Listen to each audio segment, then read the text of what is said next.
All right, Professor Galloway, welcome to the Man Talk Show. How are you doing this morning? I'm good. Thanks for having me, Connor. Yeah, it's a real honor and a pleasure to have you here. I've been, sort of watching your work and following you for a while. Some great guests coming on in the first sort of quarter of 2023, and you're one of the conversations that I've been looking forward to. So let's start off with how I always start off, which is tell the audience a story about a defining moment in your life that made you who you are today. Yeah, I knew he said off mic you're going to ask that, and I immediately started on it. I'm going to cheat. It's a toss-up between two moments, and they're both pretty, for lack of a better term, pretty serious moments. My mom got very sick when I was in graduate school and ultimately got the cancer that was going to kill her. And I came home. She called me at grad school and said, come home. I'm not doing well. And we were underinsured. We didn't have a lot of money. It was me and my mom. My mom was a secretary, and they had discharged her from the hospital early after surgery. She was just in a very bad way. And I was 26 my first year of grad school, or 25.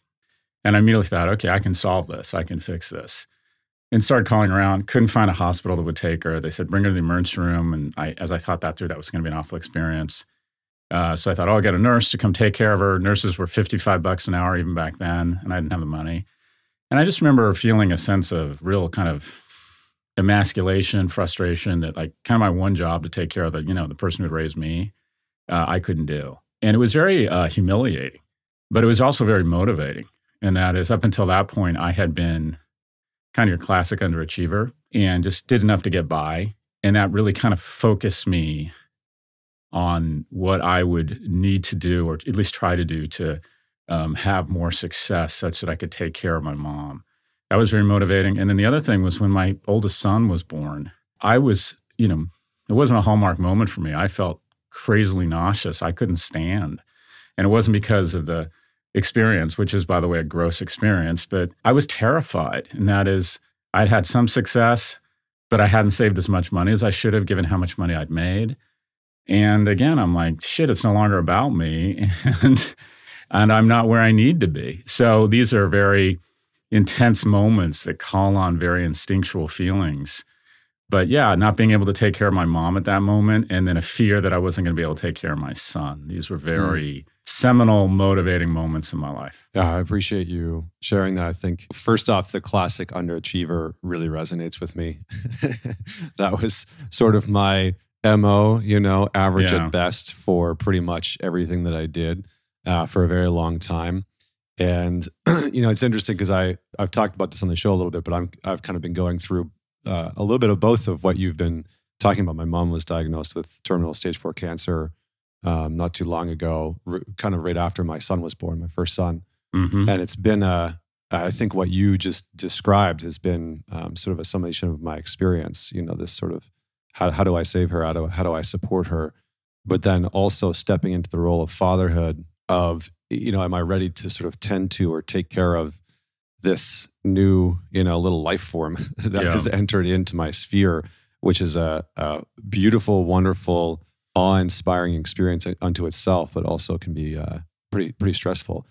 I think one of the things that stands out to me about what you're saying is, and maybe I'm wrong about this, but it's almost like there is something about being under duress or going through a really hard time that caused you to step up or step into a more competent version of yourself. And I know for myself, I kind of bottomed out in my life at one point in my late 20s, and that set me on a different trajectory. Do you think that there's something that is required that we need as men or as human beings, where we kind of need to experience that type of hardship to step up? Or is that just a test of character? Like, what role would you say that plays in our lives? Yeah, I mean, the way you get strong is you stress your muscles, you damage them, and they grow back stronger. A certain amount of adversity is a key component of success because you learn how to get through it, and you realize that you can get through it, and you develop a certain level of resilience. Part of the problem we have at universities now is freshman suicides have become so prevalent that we have training now around how to recognize someone who is perhaps having dangerous thoughts of self-harm.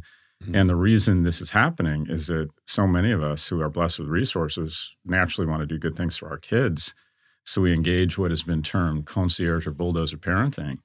And we use so many sanitary wipes on their lives, they don't develop their own immunities. And then they get to college and they get their heart broken or they get their first D and they literally freak out. And there's all sorts of research that supports this. The reason that the Gettys and the Carnegies don't control the world, or the DuPonts, is because rich kids usually spend their parents' money.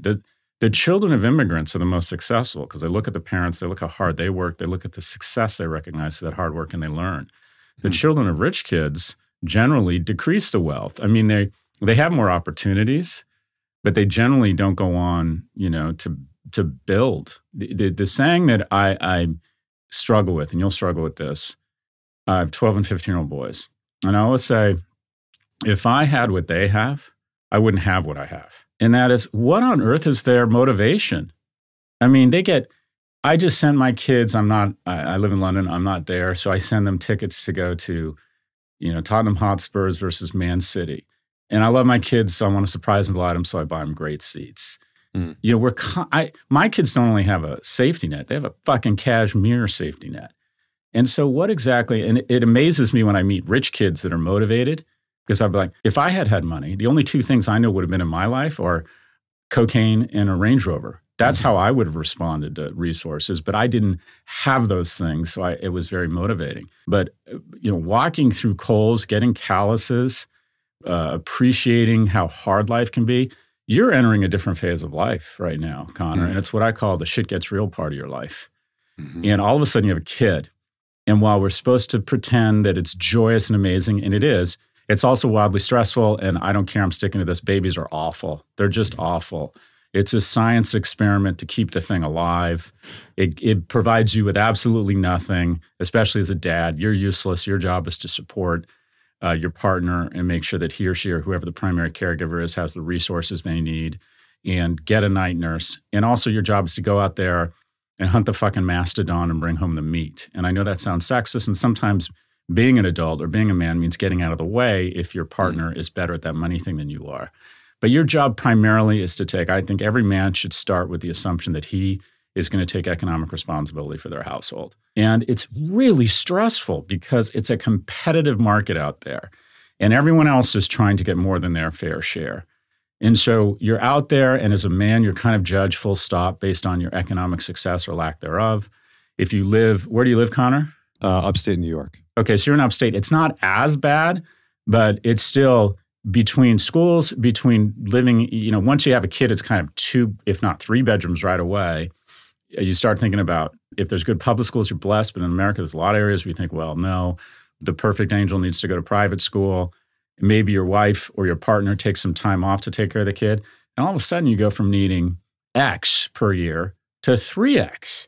And if you don't have a path to that, it's really stressful and hard. And then you're going through the other very stressful thing that is unimaginable when you're 18.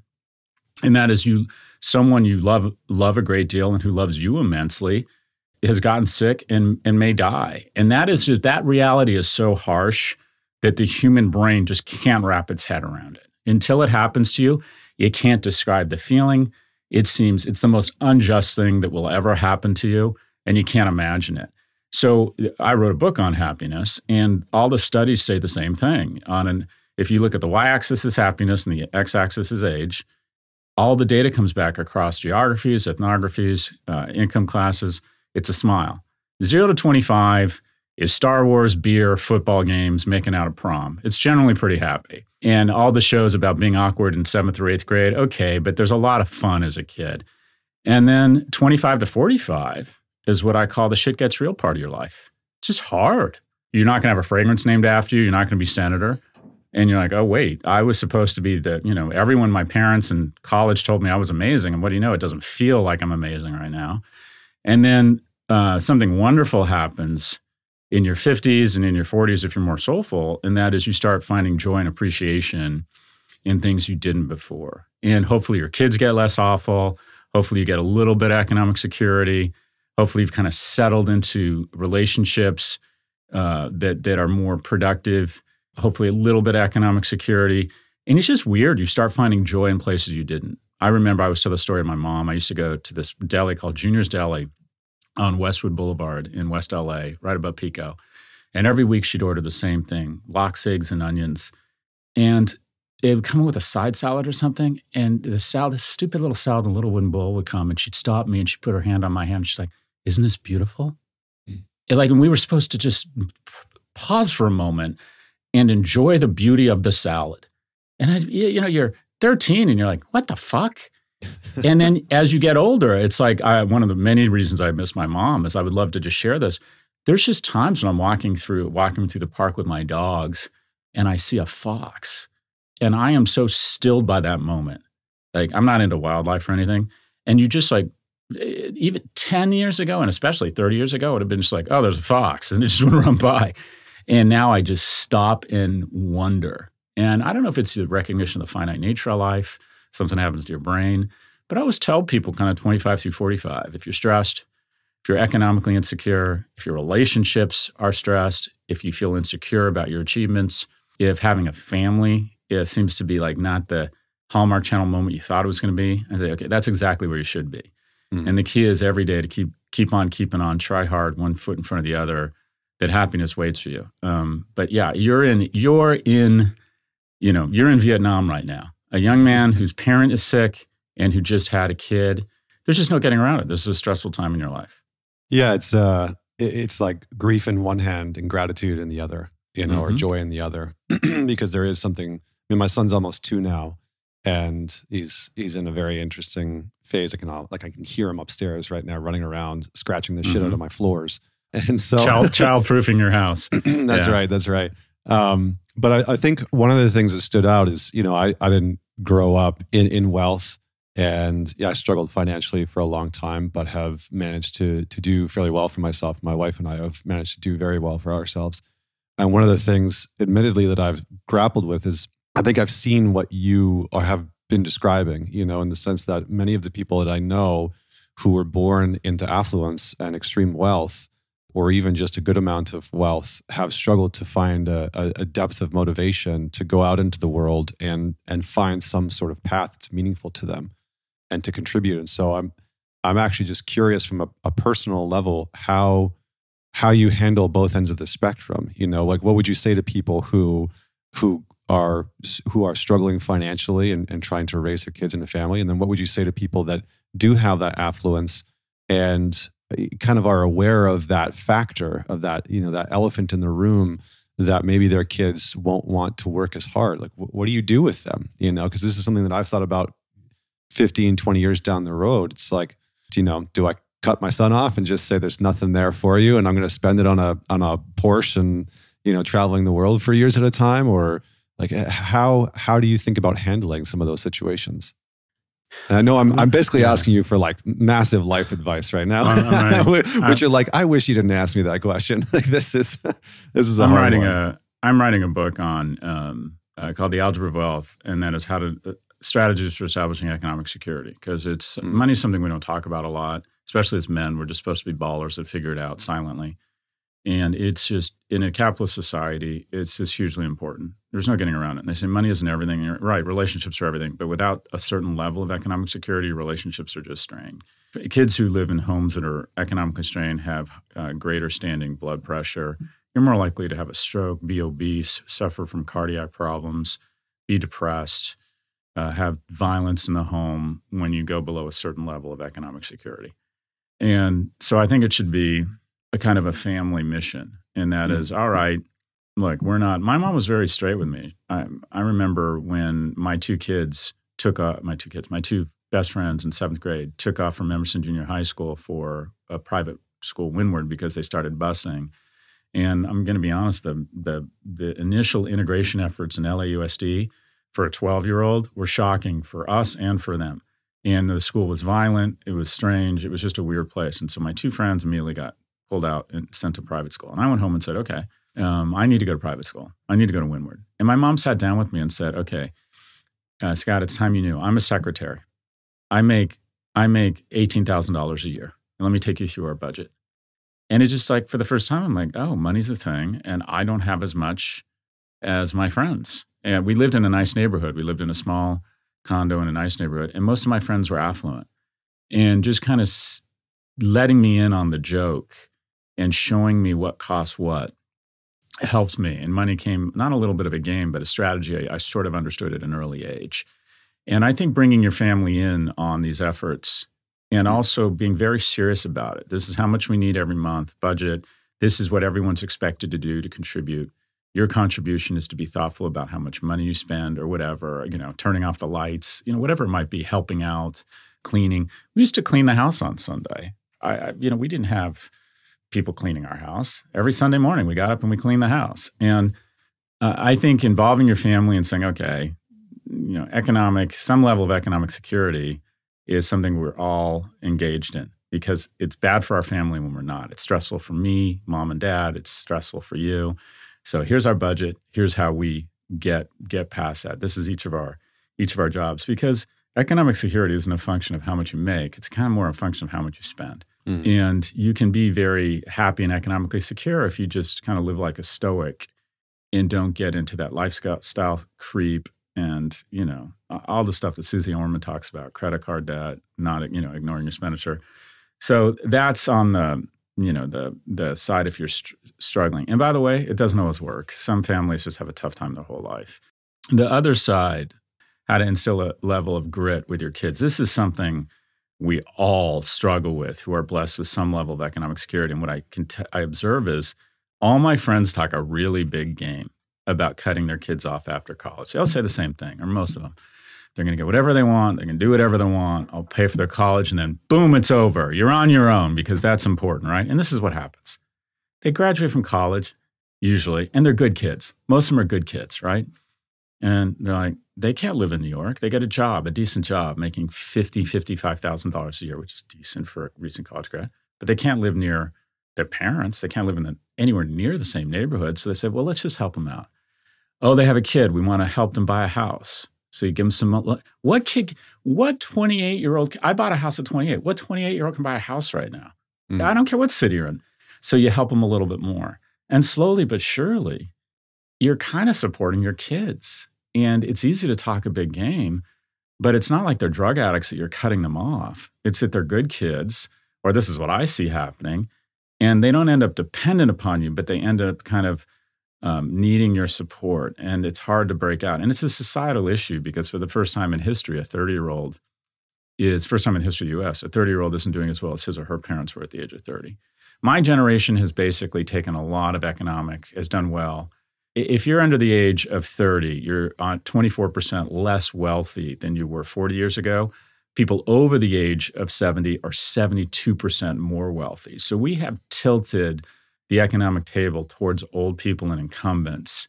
And so it's just harder. It's economically more stressful for young people. Now, what I try and do is I'm trying to instill some level of grit in my kids. I try to get them involved in sports. I try to push them physically. My dad gave me a gift, and that was physical fitness. He got me doing burpees and sit-ups in this Royal Navy workout when I was like 11, and that stuck with me. Pushing myself really hard in college sports gave me a sense of confidence. My first job at Morgan Stanley, I had no choice, work exceptionally hard. And that gave me a certain level, I think, of grit. But that desire, that economic desire to want to take care of people and also, quite frankly, a lot of it for me was, to be blunt, was sex. I noticed my senior year or senior year in the fraternity at UCLA, like all of a sudden women started being drawn to the guys whose parents had homes in Aspen. Right? And people will find that a sexist statement. I'm like, it's observable. The guys who came from wealth seem to get more than their fair share of mating opportunities. And I just connected the dots that, okay, instinctively, women want someone who can provide them with the material and the lifestyle to take care of their kids. And I thought, well, I would really like to have a disproportionate opportunity set in terms of mating.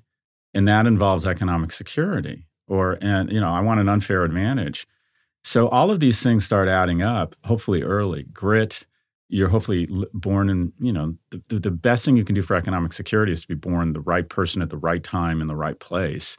A lot of it is not your fault. And, I would say much of your success and your failure isn't your fault. But trying to instill a level of grit in your kids, you need to do it, but I don't have the answer. I do it through sports. I'm trying to get my 15-year-old a summer job at a place like CVS where he has to put up with the public. I mean, he's used to being on the other side saying, Yes, I'll have, do you have Sprite? He says to the flight attendant, and then playing with his flat seat or whatever, right? So I want him on the other side of that coin. I grew up in service jobs from the age of like 13. I was a box boy. That was real important for me to get a sense for what it's like. And you learn some wonderful things. Last point I'll blabbering on. A lot of people are really generous to me. I remember I was a box boy at Westward Ho, and occasionally like someone would give me $10, take their groceries out to the car, and they give me $10, and it would like make my day. It's like, oh my God, I can go to a movie in Westwood and to Swenson's. If this happens twice, if lightning strikes and I can get a date, I can go on a date. I mean, and so I'd like to think that some of my recognition of how easy it is to make someone's day, because I think Americans are generally generous people. And anyways, athletics, values, grit, jobs. But if you have any suggestions, I'm all ears, because it's something I think we all struggle with. No, I mean, I think what you're laying out is really solid. And, first off, you're just such a good storyteller. I just got to say it. I love listening to you tell stories about past or whatever it is.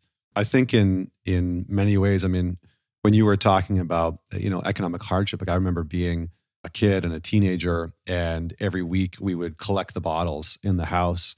And that was sort of like my responsibility. And it was my first take at making money, and great. It was something that we did as a family. And it sort of reinforced to me that, I sort of heard all the tropes, right? Money doesn't grow on trees and all that kind of stuff. But there was real world action that we were doing to try and just make $20, or $30. And that always stuck with me. And then I think the other thing was, working shit jobs. I worked retail. I worked as a gas jockey, pumping gas when I was like 14. And I grew up in northern Alberta. So I was pumping gas when it was like -30, -40 outside, working construction when I was 18, 19 years old in the gravel pits, right? And so I think all those things, I think what I'm going to try and do with my boy is give him, like you're saying, the taste of the other side, and make sure that he has these experiences where he's working in jobs that give him a sense of what's out there. I think one of the best things that I did was go and work construction in a gravel pit in northern Alberta at the age of 18 and 19 and be like, oh shit, like, is this what I want to do with the rest of my life? And it really made me question, a lot of things of the trajectory that I wanted my life to go. But anyway, I want to shift gears a little bit because I wanted to talk to you specifically about young men. And, you've been talking quite a bit. Just first off, how did a professor of marketing at a business school become the sort of like champion for the state of modern men in our culture? Because I've noticed that you've just sort of been everywhere and sort of championing some of these things. I'm curious about why that's happened, or at least why you sort of picked up the torch to speak about some of these things. I think you're being generous. And I would point people to people who really are experts on the topic, like Richard Reeves from the he's at Brookings, excuse me. He just wrote a book called Boys and Men. Yeah, and Boys and Men. And I just think he just lays it out. He's kind of like, everything I was feeling and seeing, he kind of summarized in a wonderful book. And it's, I think of myself who loves data, marinates in data, and I'm drawn to unconventional thinking. Like the data says something that is entirely different than the narrative. And the discussion, what's really interesting, the discussion around failing young men has flipped in 2 years. And that is, in 2 years ago, if you were in any way advocating for men, it was seen as a zero-sum game, and that meant you were anti-women. If you were talking about struggling young men and we need to be focused on helping young men, that was seen as misogynist just from the get-go. It was like, boss, you've had a 400-year head start. How come your hair's on fire now when women have been, essentially abused and had real disadvantages over the last, several thousand years? And so the conversation that we're having now, even some feminists are recognizing, who wants more emotionally and economically viable men? Women. And there's something going on here. And I think the data reveals the following, and that is no cohort in America has fallen further faster in the last 40 years than young men. It used to be 40-60 women to men in college. Now it's flipped at 60-40, and it's even worse than that because men drop out at greater rates. Over the next 5 years, there's going to be 2 women who graduate from college for every one man. Wow. And you think, well, okay, fine. Women are finally getting their due. And you could say, well, when it was disproportionate towards women, we were there for women. We had affirmative action for women. We had affirmative action for people of color. And by the way, that was the right thing to do. But now that it's flipped, you can walk through NYU and everywhere there are flyers, women in consulting, angels of banking, all these female support groups, go girl. It's just everywhere. There's nothing for young men. And if you think about some of the knock-on effects, the unintended consequences, I'm a progressive, but there's a general feeling in progressive politics that you don't want to acknowledge the difference between men and women. Because if you were to acknowledge a difference in the genders, you're somehow, again, discriminating against people who are non-binary or transgender. And that's not true at all. But there is, and studies show this, there is a difference from a very young age between people born as males and people born as females. Our prefrontal cortex doesn't mature as early. So two 18-year-olds applying to college, the woman is effectively competing against a 16-year-old woman when she competes against an 18-year-old man. The executive function, the on-off, gas and brake, is just not much more immature for men. And you've seen the stats, 4 times more likely to kill themselves, 3 times more likely to be addicted, 12 times more likely to be incarcerated. More single women now own homes than men, which I think reflects a lot of progress. But the unintended consequence here, and there's all sorts of knock-on effects, is that one, women, and we don't like to say this, are typically drawn to men who are, what I say, taller than them. So physically taller. 50% of women say they're not attracted or wouldn't date someone shorter than them. It's probably more like 80% because I think in a survey, women probably don't acknowledge it or take that number down because it sounds weird to say I wouldn't be interested in a man shorter than me. But also women mate socioeconomically horizontally and up, men horizontally and down. And 3/4 of women say economic viability is very important in selection of a mate. It's only 1 in 4 for men. And here's the issue. Every year, women are getting taller and men are getting shorter. And so there's just fewer and fewer men who are viewed as economically viable, emotionally viable as mates. And so we're seeing mating rates going down. We're seeing what I call mating inequality, and that is technology tends to consolidate a market. Amazon consolidated retail, social media consolidated, social, Google consolidated search or information gathering. Dating apps consolidate mating in the sense that women have a much finer filter. And because they have access to millions of people online, they can implement those filters. And 80% of the women are interested in the same 10% of men. So if you're a reasonable looking guy, that's not even number one, but you went to MIT and you're working at Google and your Rolex accidentally slips into your profile picture, you're going to get a massive number of swipe rights. If you're kind of 50 to 90th percentile, you do okay. The bottom half of men are literally shut out of the market. I mean, shut out, no, 0 swipes. And it creates this downward spiral of confirmation that the market, specifically women, aren't interested in them. And the problem is now that you have more than 50% of young people and like 2/3 of men living at home, they become low self-esteem. And where it gets really ugly is they start blaming others. Specifically, they start blaming women. They become more prone to misogynistic content. They become more prone to nationalistic content, blaming other people, whether it's immigrants for taking the jobs or women, whatever it might be.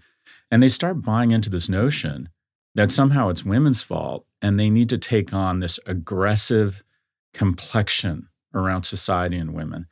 And I think that's really, really ugly. And the thing I hate about some of these quote unquote advocates for quote unquote, I use air quotes, advocates for men on TikTok is the first 80% is great.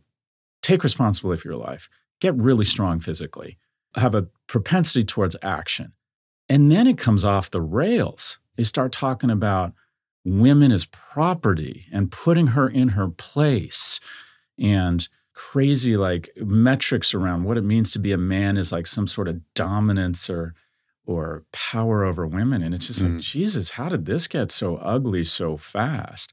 And so I think whenever you start talking about an advocacy for men, correctly, progressives and women, their spidey sense goes off like, okay, is this just repackaged violence against women? So in the last 2 years, the conversation has become much more productive. It's like, okay, let's acknowledge the data here. Men are really struggling. The reason I got interested in it is I relate to it. I was kind of going nowhere as a young man. It was upsetting. I was lost. So I relate to young men. I have 2 young boys. I can see the difference between them and their female classmates. It's like my boy's 15. He's literally a dope. And the 15-year-old, some of the 15-year-old girls in his class, I'm like, that's going to be the junior senator from Pennsylvania. I mean, the girls are just shooting, and there's evidence showing that they're actually pulling away, that it's the delta is actually expanding. And I have a lot of friends who have the narrative goes something like this. And the people who are hands down most receptive and supportive of my content, some young men like it. A lot of young men like it. Some say you're accusing us of being incels and we don't like it. To feminists, a lot of feminists correctly say, have a real problem with this and are very cautious of this content. I understand that. Hands down, the people who are most supportive of this content is mothers. And I get emails that go something like this. 2 daughters, 1 son, 1 daughter at Wharton, 1 daughter in PR in Chicago, and my son's at home in the basement vaping and playing video games. And there's just a bunch of biological, societal factors. A lot of the kind of on-ramp jobs to the middle class have been outsourced in manufacturing. Men are told societally that they, quite frankly, should just be in their place. They try and tone down some of their masculine features around being aggressive. Colleges, the education system is biased against men. 2 people brought into the principal's office for the exact same infraction. On a behavior-adjusted basis, the boy is twice as likely to be suspended. The behaviors and activities that colleges and schools reward, discipline, staying in your seat, are just girls have just a much easier time with. So good for them. They when we leveled the educational playing field and maybe even tilted it towards women, they have just blown by men. But now we need to look at, okay, if we want to have a society where people form the elemental foundations of a society, and that's relationships, if we want men who are economically viable, if we want to have kids and not go into population decline, what can we do to level up men, just as we have attempted to level up other groups that are struggling? But the fact that we're even having this dialogue without me waiting for, I'm not exaggerating, hundreds of tweets of hate and anger and accusations of misogyny now means the dialogue has expanded dramatically. And now I see my job as we have to come up with a different definition of masculinity than the definition that is coming from some of these quote unquote male advocates, because there is a level of control and even like thinly veiled packaged violence and dominance and control over women that is just wrong. And I think we need a different, if you will, a different vision of masculinity. And I'll provide a definition and then stop talking. But I think masculinity, it's a man-made construct, or a person, it's a societal construct, femininity and masculinity. We can have it be whatever we want it to be. But masculinity is, a set of behaviors that are usually associated with people born as men. But I like to think that it's acquiring the skills and strengths such that you can protect for and advocate for others. That means early on, you got to work on yourself. You got to be strong. You got to get certification. You got to be mentally fit. You got to work really hard and try and establish skills such that you can get economic security. You can be emotionally and mentally strong. And the whole point, the whole shooting match is such that you can protect others. You can provide for your family. You can provide for yourself. And then at some point in your life, you can start advocating for and protecting others. That is true masculinity. That's what people in the military, that's what cops do, that's what firemen do, that's what, and by the way, it's not just the domain of men. A lot of women demonstrate wonderful masculine attributes. It's getting up at fucking 6 a.m. and going to work and doing shitty work such that you can protect your family economically. There's a lot. It's being physically strong, being mentally strong. But for God's sakes, it's never using your masculinity to in any way oppress people or to be some sort of predator for women physically or sexually, or not have the same level of respect and admiration for women. So I think we need some traditionally, masculine figures to start advocating a new form of masculine, and also to say that it's okay to be masculine. It's okay to want to have sex. It's okay to take risks. It's okay to be sexually aggressive. It's okay to go up to a strange woman who you're attracted to and try and initiate a conversation. And if you don't know the difference between being aggressive and harassing someone, you got bigger problems. That's okay. That's okay. It's okay to ask someone out, even if the thing that came off the rails for me was that Gillette ad, and Richard Reeves talks about this a few years ago in the midst of the Me Too movement, where a guy sees a hot woman and he jumps up to go talk to her, and then his friend kind of gets away and says, "Hey, bro, that's not cool. Don't do that." It's like, that's where we are? We're not supposed to initiate contact with strange women? And I have found that a lot of women would actually appreciate respectful overtures of interest from men. And if they're not interested, you'll figure it out very fast. And guess what? You're both going to be fine. It is not a traumatizing event. And so I think there are male behaviors that we have to say to men, this is okay. This is okay. It's okay to embrace your masculinity. But we have a situation where professionally, biologically, societally, educationally, men are really struggling. And then the last fact, and I promise I will stop here, is that Pew did a study that 1 in 3 men under the age of 30 haven't had sex in the last year. And people hear the word sex and their brain fires.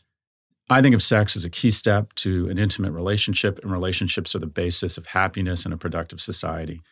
And a huge cohort of men are not establishing the skills to have relationships. And it confirms this insecurity they have, and they just go down a rabbit hole. And by the time they're 30, they haven't developed skills. Young men need guardrails. They need a girlfriend, a friend, a boss, parents to tell them, no, you got to put on a clean shirt. You know, my first girlfriend was like, okay, if you want to get high every night, you're not going to have sex with me. I'm not interested in a guy who smokes pot every night, right? My mom told me in implicit and explicit ways, you've got to get your shit together because you got to take care of me. You know, my friends were like, okay, boss, you need young men. I had my boss at work at Morgan Stanley used to take me to a conference room after meeting and go, you can't say that shit. Shut the fuck up. You don't have to talk. If you don't have anything productive to say, don't say anything. I needed that. Young men need that. And so many young men are detaching from so many relationships. They have no guardrails. God, that was a rant. No, that was great, man. I mean, I was trying to track. I was like, oh my God, there's so many pieces that I want to touch on and talk about. But, I think that's true. I was kind of getting a chuckle because you're talking about these guardrails. And I remember when my wife and I first met and first started dating several years ago, I was living in an apartment that was like your classic bachelor pad and it's not for a lack of money.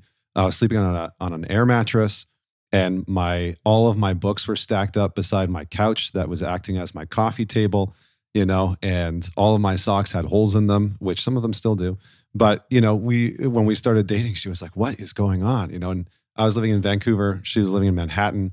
Here's this very successful, one of the top marriage and family therapists in Manhattan, dating this guy. And she shows up into my apartment. She looks around and she's like, what is going on in here? And I was like, I just haven't prioritized it. And she's like, well, I don't know if I necessarily want to come back here unless you have like a fucking bookshelf, and a real 100%. Mattress on a bed frame. And I was like, oh, okay, yeah, I guess I should probably do that.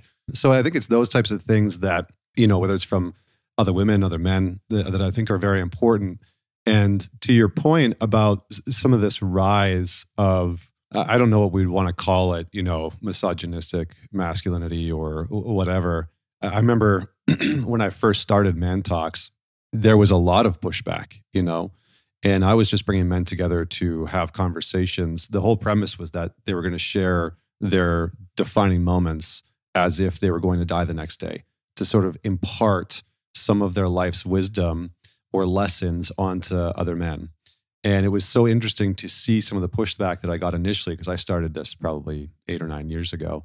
And now today, it's a very different thing. Like you're saying, I have mothers constantly DMing me, sending me emails. Thank you so much for what you do, all that kind of stuff. And the conversation has radically changed. Or, wives sort of saying, I'm going to send my husband your way, or, he's checking out your content, or who else should he be listening to?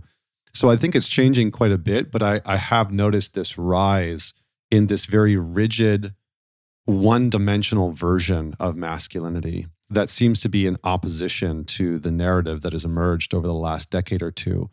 And I think, somebody asked me about this the other day, and I said, I think what we as men often look for are frameworks. We love frameworks to operate in the world through, to be able to see the world through a very specific framework. And I think that some of those movements give men who don't have a lot of masculine or male energy in their life, don't have a lot of order or frameworks or structure in their life, it gives them a very clear way to operate. It's like, here's what a man is, here's what a woman is, here's what it means to be masculine, here's what it means to be feminine.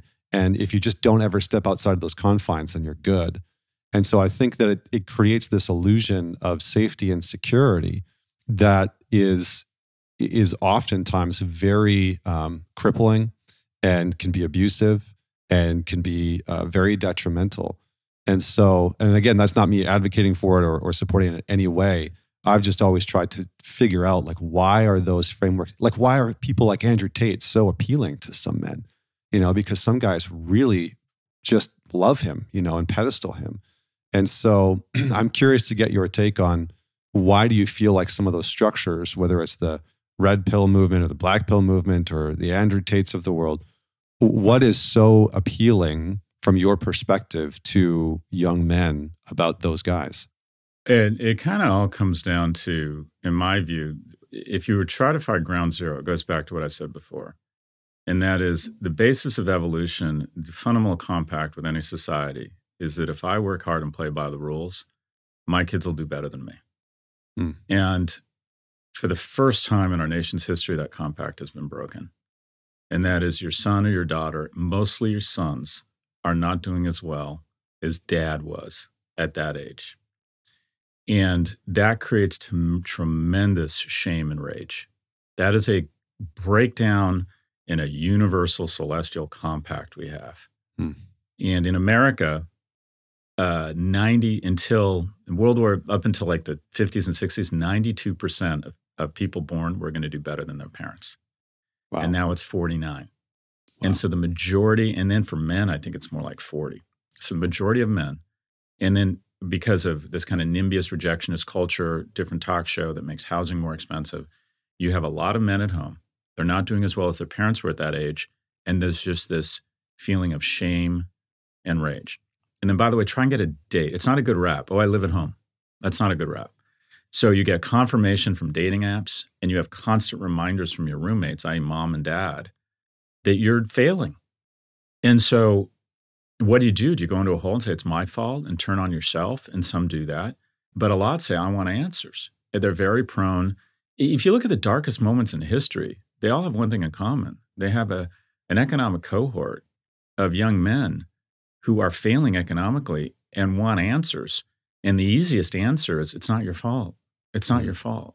You're being unfairly persecuted because of this group that's taking your jobs, or this group that's coordinating against you, or women, whatever it might be, or the woke movement, whatever it is. It's not your fault. So they're very open to that. And in addition, I think the content you're talking about, a lot of it's really good. A lot of it's very productive.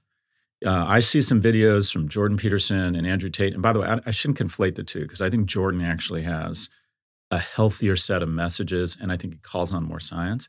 But the majority of Andrew Tate's videos, I would say, are actually pretty productive. It leads to a dark, ugly place and a certain mentality around, I own women.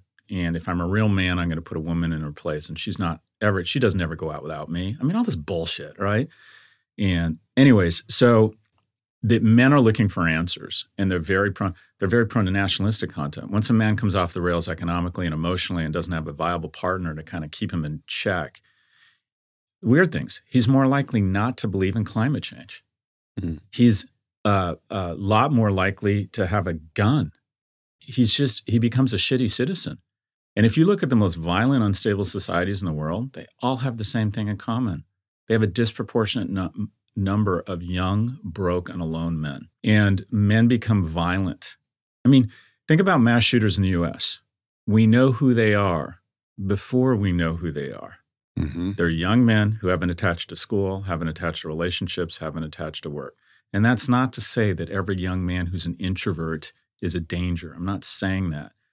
But I just don't think you can ignore the most violent, dangerous societies in the world. Just have too many of this one individual. And also, we have seen population rate decline. We're seeing less household formation.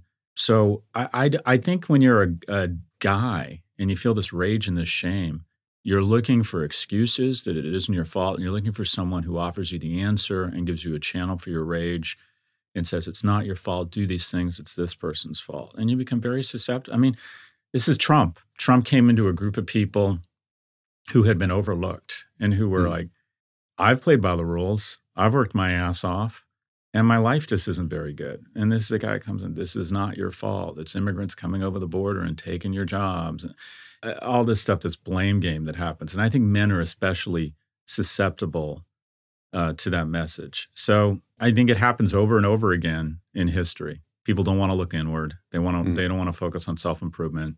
They want to find someone who convinces them, says, this is how you get out, and this is a strategy. And I don't have a framework. I coach a lot of young men. The moment you say I'm up for coaching young men, your friends come out of the woodwork and saying, would you talk to our 19-year-old son living at home? I mean, they are everywhere, literally everywhere. And I don't have a framework, but I start with a very simple practice. I say, give me your phone, unlock it. I'm not going to judge you. And I look at their screen time. And I'm like, we're going to find 4 to 12 hours in your phone, and we're going to reallocate it. We're going to write it down. We're going to look at Twitter. We're going to look at Coinbase. We're going to look at Robinhood. We're going to look at video games. We're going to look at porn. And we're going to TikTok. You have no trouble finding 4, 8, 16 hours a week. I'm like, okay, first thing we're going to do, we're going to reallocate it into fitness. You're going to spend 3 to 5 hours a week, and I want you to get really fucking strong. And there's apps now that are free. It's certain minimum level of nutrition when you're young. It's like you can get away with bad nutrition. It's more about moving and exercise. But I tell young men, you should be able to walk into any room and know that if shit got real, you could kill and eat everybody or outrun them. Like you either need to be really strong or really fast and really fit. And you can do that. At the age, if you're a 19-year-old, I don't know about you, but I look back on when I was 19, I can't get over how crazy strong and fit I was. I mean, it's a marvel. Yeah, it's a marvel. And to not embrace that, to not really enjoy it and get into it, you're going to be, and not only that, it's great for mental health. It's great. You feel more attractive. You feel more kind. You're less likely to get into a bar fight if you're big and strong. You're the guy that has the confidence to de-escalate the situation. You can step in and tell people acting like idiots to just calm down. So the first is fitness. The second is we're going to start making money. I don't care if it's flipping on a Dasher app or Uber or getting a job at a restaurant. You are going to start. The best way to get rich is to start by making a little bit of money because you get a taste for the flesh of money. And then the third thing we're going to do is we're going to join groups and organizations that give us random contact with strangers. Softball league, junior college class, church, nonprofit, spending time at a food, anything, and try and find random contact and exposure to a bunch of strangers who are your age in the pursuit of something bigger than you. Meet people, make friends, meet people and ask them out to coffee that you think you might be attracted to. Whatever it is, get around strangers and try and do it every day. So it's fitness, it's starting to make a little bit of money, and it's getting in the company of strangers. And there's time. Give me your phone. I'll find the time, especially young men. They waste so much goddamn time. And then all I do the next week is I say, okay, I added up all this time and I got 12 to 14 hours across these 8 apps. Let's add it up again. Okay, you're off 3.5 hours. What did you do with that 3.5 hours? And just create a quick journal. I worked out.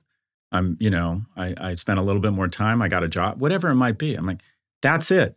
It doesn't have to be complicated. There's some kids who I can tell are really struggling, and I think that they should reach out and do online therapy. It's pretty inexpensive now. And I think a lot of these kids, I'm not a trained adolescent psychologist, but sometimes I just feel like something going on here. This kid's really struggling. And I think that there's nothing wrong with reaching out to a professional. And parents are sort of loath to do that sometimes because they're worried they're just worried that they want to ignore it. They want to sweep it under the rug. And I'll say to parents, I'm like, I can't diagnose someone. I just get a weird feeling this kid's really struggling. And I think it would make some sense to reach out. Anyway, I don't have a framework. I'm just like, okay, fitness, get a taste for flesh, taste for money, and be in the company of strangers every day. That's great, man. That's great. I 100% have seen that those 3 things radically changed my own life. I think I've always loved strength and working out, and that's something that I'm very grateful for. Like at a very young age, I played hockey as a kid, and one of my hockey coaches when I was like 13 or 14 said, I was getting pretty tall pretty quickly, and he said, I think that you should probably start working out. And so I started checking it out, and then in high school, I was working out 4 or 5 days a week. and it just changed everything. 100%. And then I loved it. And it's, still to this day, I'm 39 this year, and my mission, is to be in the best shape of my life by 40. And I mean, I've started pushing more weight than ever before, doing MMA, work, those types of things. And then when I started to actually make decent money in my early 30s, it like lit me up, because I had been broke for so goddamn long. Yeah. And when I just, I hadn't really prioritized that. And when I did, there was something about it where I was like, oh, this is a very interesting game. It's not this like horrendous thing. And I finally started to enjoy playing that game, learning about stocks, even just buying a couple shares here and there, 100%, and, getting into it. And I was like, oh, this is a lot of fun. Yeah, that's fun. Gamify it, yeah. Yeah, sort of gamify it. And so I love that advice. I think, we unfortunately have to wrap up. I could talk to you all day and find value in, I think, everything that we would dig into. But I want to wrap up with just a quick insight from you about pornography. And, the number of men that I've seen that have come to work with me, I think some of the research shows that it's like, on average between 9 and 12-year-olds, boys are going to find porn, are going to start watching it. And I'm curious how you talk about pornography in terms of how it relates to young men.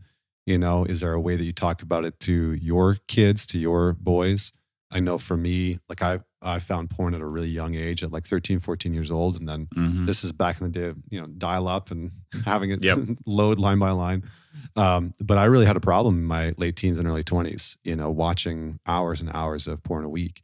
And I see a lot of men, especially young men, reaching out to me now who are really struggling with porn, right? It's getting in the way of their relationships. So how do you talk about porn? What would you say to young men about pornography and the role that it can play? I know I'm sort of asking a big question in a short amount of time, but I'm curious to get your thoughts. Well, I'm starting to think about this because I have a 15-year-old son. And I think it's okay to say to young men and boys going through puberty, it's okay to be horny. It's, okay to masturbate. We all do it. And what we have with pornography is the largest unsupervised experiment on young men in history, because the reality is no professor wants to be the porn professor. So there's a total dearth of peer-reviewed research. Who wants to be the porn professor?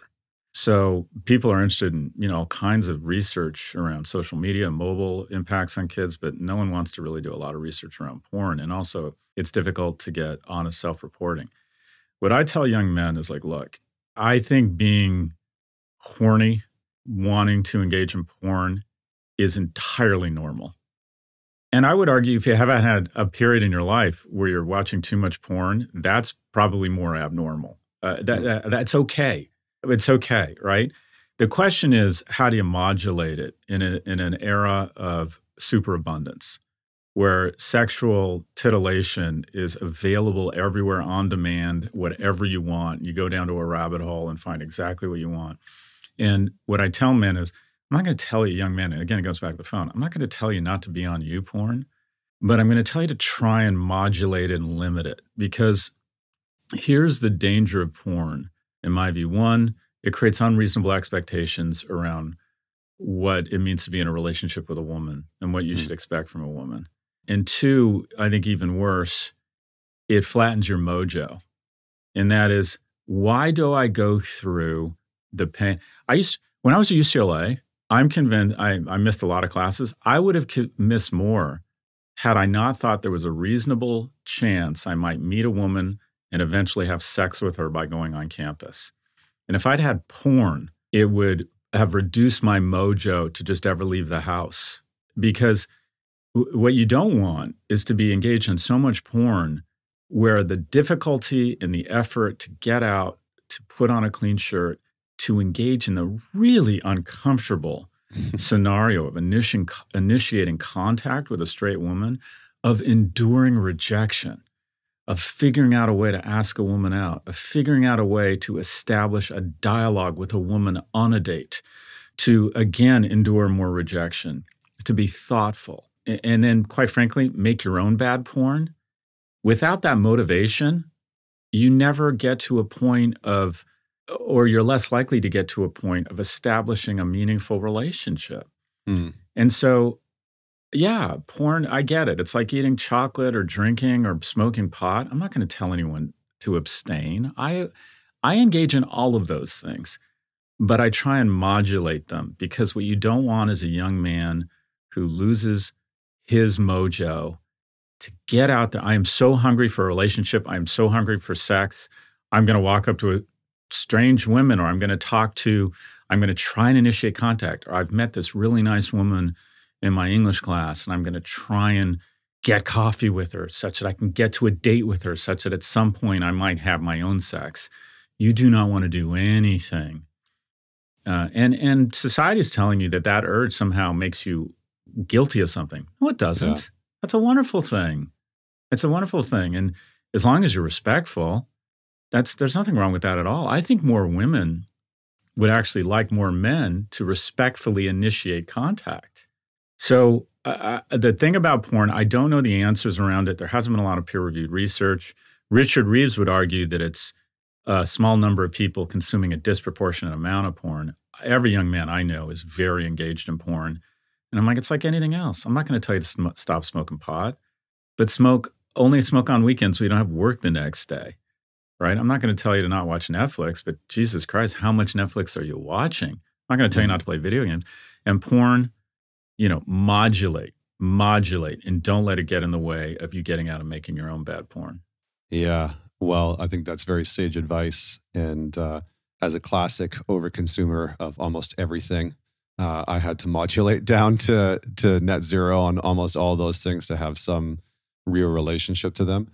Professor Galloway, I really appreciate having you here. This is a great conversation. When does your next book come out on wealth? I'd love to have you back on to dig into that. It's weird. It's supposed to be pencils down in March, but it takes like 9 months to print. It's weird. We can produce a Tesla in 6 weeks, but we can't seem to manufacture a book in 9 months. So I think it's the end of year or Q1 next year. But thank you for the generous offer, and I'll absolutely hit you up for it. Yeah, no, I get it. My book just came out on the 31st of January, and it was like a 2.5 What's your book, Connor? It's called Men's Work. Oh, nice. So I share some of my personal experience, and then I'll send you a copy. How's it doing? Really, really, really well. Oh, yeah, I was number 1 on gender studies, number 1 in men's gender studies. I'm up there with Richard's actually coming on the show in a couple of weeks, so I have a. Oh, so you're killing it. That's great. I should be asking you questions. It's going well. I'm not steeped in the research like Mr. Reeves is, but yeah. Well, listen, Professor Galloway, this is awesome. I'll have the links for everybody in the show notes. For everybody that's out there listening, please man it forward. Share this conversation. This might be a good one to just sit and discuss with a few friends, have some discourse about what we talked about in this episode, and we'll have all the links to Professor Galloway's podcast and books and website in the show notes. But Professor Galloway, anywhere that you would like them to go where they can just get everything that you put out? It's a generous question. So my podcast, the Prof G podcast, Pivot podcast, and then at Prof Galloway, you can sign up for my weekly newsletter, No Mercy, No Malice. It talks about mostly economics, but occasionally I talk about relationships. Wonderful. Wonderful. Well, thanks for everybody for tuning in. And until next week, this is Connor Beaton signing off. Thanks, Connor.